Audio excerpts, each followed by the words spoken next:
अरे भैया अभी चुटिया उखाड़ी है, अभी तो देखो ये गर्दन भी उखाड़ देंगे।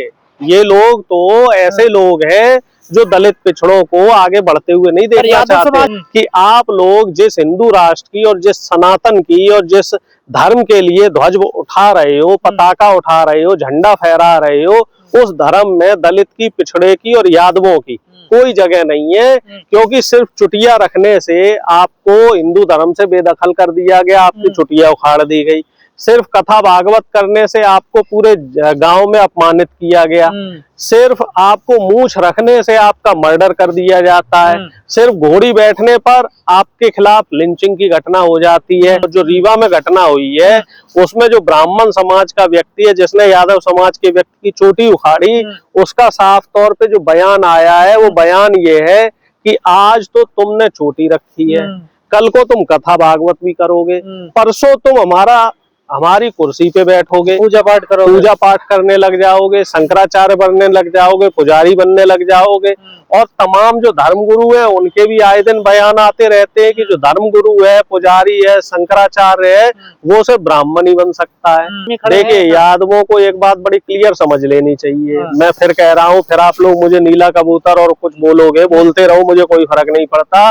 आप लोग संविधान को पढ़िए, आप लोग ये धार्मिक पोंगा पंडिताई और पाखंड के चक्कर में ना पड़िए। जितना आप पाखंड की तरफ घुसोगे उतना आपका अपमान होगा, उतनी आपकी बेइज्जती होगी। आपकी इज्जत, आपका मान सम्मान संविधान से है, देश के लोकतंत्र से है। देखो मोहन भागवत और पूरी आरएसएस इस समय देश को हिंदू राष्ट्र बनाने पे इसलिए तुली हुई है क्योंकि इन्हें आरक्षण को और संविधान को कमजोर करना है, या फिर हम ये कह सकते हैं कि संविधान और लोकतंत्र को खत्म करना है। क्योंकि ये लोग जिस हिंदू राष्ट्र की परिकल्पना कर रहे हैं या सपने देख रहे हैं, उस हिंदू राष्ट्र में दलित और पिछड़े को, आदिवासी को और माइनॉरिटी, उनके लिए कोई जगह नहीं है। उसमें जातीय भेदभाव है उस हिंदू राष्ट्र में। जातीय भेदभाव के साथ साथ जो सामाजिक वैमनस्यता है, वो सामाजिक वैमनस्यता है। सामाजिक रूप से जो समानता का सपना बाबा साहब भीमराव अम्बेडकर ने देखा था, ये हिंदू राष्ट्र की जो परिकल्पना है, ये जस्ट उसके उलट है। मोहन भागवत के हिंदू राष्ट्र में दलित पिछड़ों का कोई और नहीं है। आप देख लो, आए दिन दलित पिछड़ों के खिलाफ घटनाएं हो रही हैं। मोहन भागवत का कोई बयान आया, मेरठ में इतनी बड़ी घटना हो गई, इससे पहले हाथरस में इतनी बड़ी घटना हुई और तमाम तरह की घटनाएं हो रही हैं दलित पिछड़ों के साथ। मोहन भागवत का कभी कोई बयान आया हो, कभी मोहन भागवत उस पीड़ित परिवार से मिलने गए हो, कभी उन्होंने सांत्वना दी हो, कभी सरकार के ऊपर दबाव बनाया हो मोहन भागवत ने कि नहीं भैया ये गलत हो रहा है, दलित पिछड़ों को न्याय मिलना चाहिए। पिछले 11-12 साल से कोई एक बयान मोहन भागवत का ऐसा दिखाया जाए जहां पे उन्होंने दलित पिछड़ों के हक में सरकार से सवाल किया हो या न्याय की मांग की हो। जब तक छुआछूत भेदभाव रहेगा, आरक्षण बरकरार रहेगा। तो छुआछूत और भेदभाव फैलाने वाला कौन है? जातीय वैमनस्यता फैलाने वाला कौन है? देश में गरीबी अमीरी के बीच में खाई बनाने वाला कौन है? देश में दलित पिछड़ों के खिलाफ शोषण करने वाला कौन है? हमें ये बता दिया जाए कि कौन है ऐसा व्यक्ति जो सामाजिक समानता का विरोध कर रहा है। कौन से वो लोग हैं जो दलित पिछड़ों के खिलाफ हिंसा की घटनाएं कर रहे हैं, उनके खिलाफ उनको नीचा दिखाने का काम कर रहे हैं। ऐसे लोग कौन है? ऐसे इन्हीं के लोग हैं भाई, इन्हीं की मनवादी विचारधारा के लोग हैं, आरएसएस की विचारधारा के लोग हैं। राजस्थान की घटना आपने देखी थी, 2 साल पुरानी घटना है, जहां एक बच्चे को पीट पीट के मारा गया सिर्फ और सिर्फ मटका छूने पर, क्योंकि उसमें जो मटका था वो टीचर का था और टीचर बड़ी जात के थे और बच्चा छोटी जात का था। इसी तरह की घटनाएं तमाम राज्यों में हो रही हैं और जो घटना, जो अपराधी है, वो अपराधी आरएसएस से जुड़ा हुआ है। जिक्र कर दिया यादव जी, यादव कम्युनिटी जो है वो पिछड़ों में सबसे ताकतवर, पैसे वाली, पावरफुल माने जाते हैं, लेकिन अब तो उनके ऊपर भी अत्याचार हो रहा। अभी रीवा में देखे कि यादव की एक ब्राह्मण ने चुटिया उखाड़ ली। देखो ऐसा है, यादव सामाजिक न्याय के लिए बराबर लड़ता रहा है और आगे भी उम्मीद करते हैं कि सामाजिक न्याय के लिए लड़ेगा।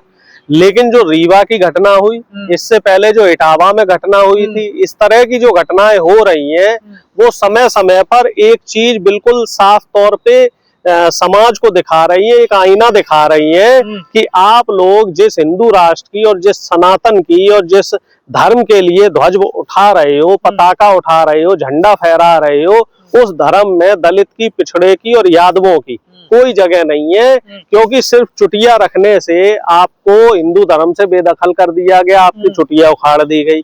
सिर्फ कथा भागवत करने से आपको पूरे गांव में अपमानित किया गया। सिर्फ आपको मूछ रखने से आपका मर्डर कर दिया जाता है। सिर्फ घोड़ी बैठने पर आपके खिलाफ लिंचिंग की घटना हो जाती है। तो ये घटनाएं ऐसा दिखाती हैं कि जो मनवादी समाज है हमारे देश में, जो मनवादी विचारधारा के लोग हैं, जो मनवादी मानसिकता के लोग हैं, वो लोग अभी भी दलित पिछड़ों को अपने बराबर नहीं मानते। और जो रीवा में घटना हुई है उसमें जो ब्राह्मण समाज का व्यक्ति है जिसने यादव समाज के व्यक्ति की चोटी उखाड़ी, उसका साफ तौर पे जो बयान आया है वो बयान ये है कि आज तो तुमने चोटी रखी है, कल को तुम कथा भागवत भी करोगे, परसों तुम हमारी कुर्सी पे बैठोगे, पूजा पाठ करने लग जाओगे, शंकराचार्य बनने लग जाओगे, पुजारी बनने लग जाओगे। और तमाम जो धर्मगुरु हैं उनके भी आए दिन बयान आते रहते हैं कि जो धर्मगुरु है, पुजारी है, शंकराचार्य है, वो सिर्फ ब्राह्मण ही बन सकता है। तो साफ तौर पे एक बात, तक तो चुटिया काटी जाती थी, अब तो उखाड़ रहे हैं ना। देखिए अरे भैया अभी चुटिया उखाड़ी है, अभी तो देखो ये गर्दन भी उखाड़ देंगे।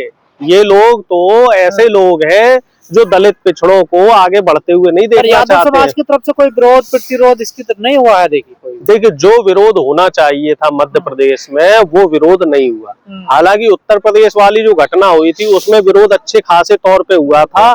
तो उससे हम एक चीज का अंदाजा लगा सकते हैं कि उत्तर प्रदेश में सामाजिक रूप से जो चेतना है वो दलित पिछड़े समाज में है, जबकि मध्य प्रदेश में सामाजिक चेतना का अभाव है। मेरी कुछ मध्य प्रदेश के पिछड़े और दलित समाज के लोगों से बात हुई तो उन लोगों की एक बात दबे सुर पे कह रहे थे कि जहाँ धर्म का मामला आ जाता है वहाँ दलित पिछड़े कहीं ना कहीं पीछे रह जाते हैं। और यही वजह है कि जो मध्य प्रदेश का पिछड़ा समाज है वो अभी तक 27% आरक्षण नहीं ले पाया। तो अखिलेश यादव एक बड़ा मंदिर बनवा रहे हैं, भव्य मंदिर बनवा रहे हैं, क्या उसका पुजारी यादव होगा या ब्राह्मण होगा? देखिए ये तो एक राजनीतिक विषय है कि अखिलेश यादव जी मंदिर बनवा रहे हैं और मंदिर का पुजारी किस जाति का होगा, ये बड़ा ही जटिल प्रश्न है और जटिल सवाल है। और इसका जवाब मेरे ख्याल से भविष्य में ही छुपा हुआ है। लेकिन जहां तक मुझे लगता है कि अगर यादव पुजारी या कोई पिछड़ी जाति का वहां पुजारी बना तो ये मनवादी लोग उसका विरोध जरूर करेंगे। और कई लोग कह रहे हैं अखिलेश यादव को खुद शूद्र कहा गया, उनका बहिष्कार किया गया, मंदिरों से निकाला गया, चुनाव फिर भी मंदिर बनवा चुनाव के दौरान मुझे ध्यान आ रहा है मैनपुरी में एक घटना हुई थी,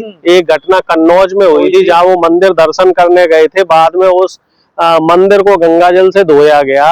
इसी तरह की घटना मैनपुरी में हुई थी जहाँ महाराणा प्रताप की मूर्ति के ऊपर इन्होंने फूल चढ़ाए थे और फिर बाद में उस मूर्ति को गंगाजल से धोया गया था। और इसके बाद अखिलेश यादव जी का बयान भी इस तरीके से आया था जिससे कि ऐसा लगा कि उनकी भावनाएं आहत हुई हैं और उनको कहीं ना कहीं ये फील हुआ है कि मनवादी लोग हमें अपने बराबर का नहीं मानते, इनको अपने बराबर का नहीं मानते। तो अखिलेश यादव जी का जो ये स्टैंड है तो ये मेरे ख्याल से ये राजनीतिक है, क्योंकि उत्तर प्रदेश में अपमान कर रही है उसी व्यवस्था में अखिलेश यादव बार बार मैं तो देखिए ऐसी व्यवस्थाओं का विरोधी हूँ। मैं धर्म को सिर्फ आस्था तक रखता हूँ, धर्म का ज्यादा वो नहीं करता, ढिंढोरा नहीं पीटता हूँ कि भैया मैं बहुत धार्मिक व्यक्ति हूँ या ये है या वो है। मेरा तो सीधा मानना है कि अगर आपके पास अपना कर्म करने के बाद समय है तो संविधान को पढ़िए। जो दलित पिछड़े लोग जो रास्ता भटक रहे हैं उन्हें सही रास्ते पे लाने का काम कीजिए।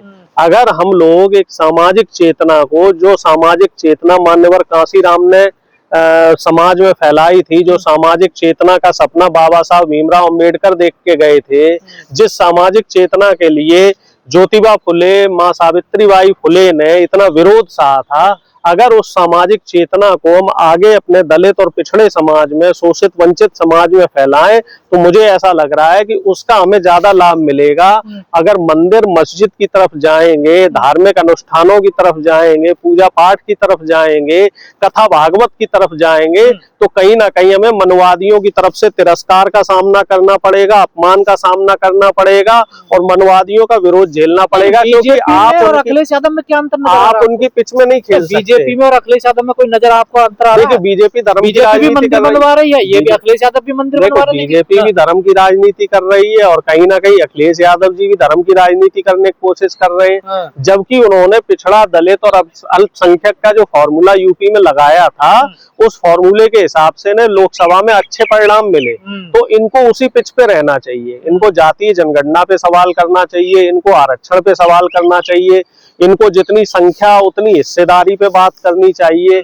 मुझे लगता है जो धार्मिक अनुष्ठानों का ठेका है वो बीजेपी और जो मनवादी विचारधारा के लोग हैं उन्हीं को दे दिया जाए। हिंदू राष्ट्र बनाने वालों की विचारधारा मजबूत नहीं कर रहे हैं अखिलेश यादव?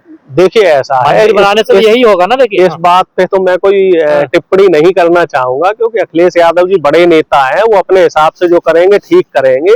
लेकिन मेरा ये मानना है अखिलेश यादव जी को जो दलित पिछड़े हैं उनके उत्थान के लिए काम करना चाहिए। दलित पिछड़ों के साथ जो आए दिन अत्याचार हो रहे हैं उनके खिलाफ आवाज उठानी चाहिए। मंदिर मस्जिद और ये जो मठ है और ये सब बनवाने के लिए तो बहुत लोग हैं, बीजेपी ने पूरा ठेका उठा ही रखा है। तो कम से कम आप सामाजिक न्याय की राह पे रहो ना, सामाजिक न्याय के रास्ते पे रहो। हिंदू राष्ट्र की कल्पना की जा रही है, चर्चाएं बातें हो रही हैं भारत को लेकर, उसी प्रकार से लगातार अत्याचार दलित पिछड़ों पर बढ़ते जा रहे हैं। देखिए हिंदू राष्ट्र की स्थापना या परिकल्पना जितनी मजबूत होगी, दलित पिछड़े उतने ही कमजोर होंगे, दलित पिछड़ों पे अत्याचार उतना ही ज्यादा होगा। एक बात आप बिल्कुल क्लियर समझ लो, क्योंकि हिंदू राष्ट्र में दलित पिछड़ों के साथ कोई बराबरी के अधिकार का कॉलम है नहीं। आप मनु स्मृति को पढ़िए, मनु स्मृति में साफ तौर पे लिखा हुआ है कि दलित और पिछड़े यानी कि जो शूद्र है वो ताड़ना के अधिकारी है, प्रताड़ना के अधिकारी है। उनके ऊपर तो अत्याचार करो, उनसे गुलामी करवाओ, उनसे मजदूरी करवाओ, उनको बराबरी पे बैठने का अधिकार नहीं है हिंदू राष्ट्र में। तो इसलिए मैं अपने दलित पिछड़े भाइयों से एक बात ये कहना चाहता हूँ कि आप हिंदू राष्ट्र नहीं, आप संविधान राष्ट्र की बात कीजिए, आप लोकतांत्रिक राष्ट्र की बात कीजिए, आप गणतांत्रिक राष्ट्र की बात कीजिए। गणतंत्र दिवस आने वाला है तो संविधान को मजबूत करने की बात कीजिए, और जो भी हिंदू राष्ट्र की बात करता है उसका खुल के विरोध करो। पर संविधान का तो विरोध हो रहा है। देखिए संविधान का विरोध हो रहा है, इसीलिए तो दलित पिछड़ों के खिलाफ अत्याचार की घटनाएं बढ़ रही हैं। संविधान का जब जब अपमान होगा तब तब दलित पिछड़ों के साथ अत्याचार की घटनाएं बढ़ेंगी।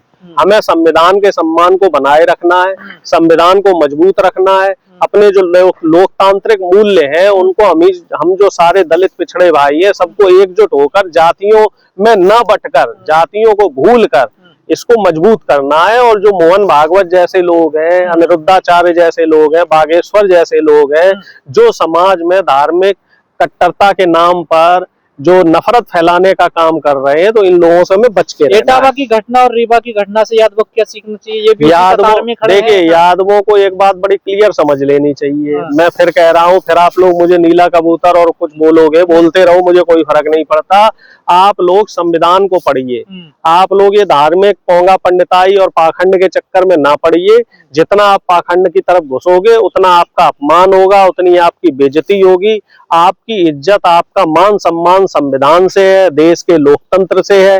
बाबा साहब भीमराव अंबेडकर ने हमें जो रास्ता दिखाया है, जो हमारे महापुरुषों ने हमारे लिए लड़ाई लड़ी है, तो हमें उस चीज को बचा के रखना है और अपनी आने वाली पीढ़ी को जो धरोहर हमारे पूर्वज देके गए हैं संविधान के नाम की, उसको सुरक्षित रखना।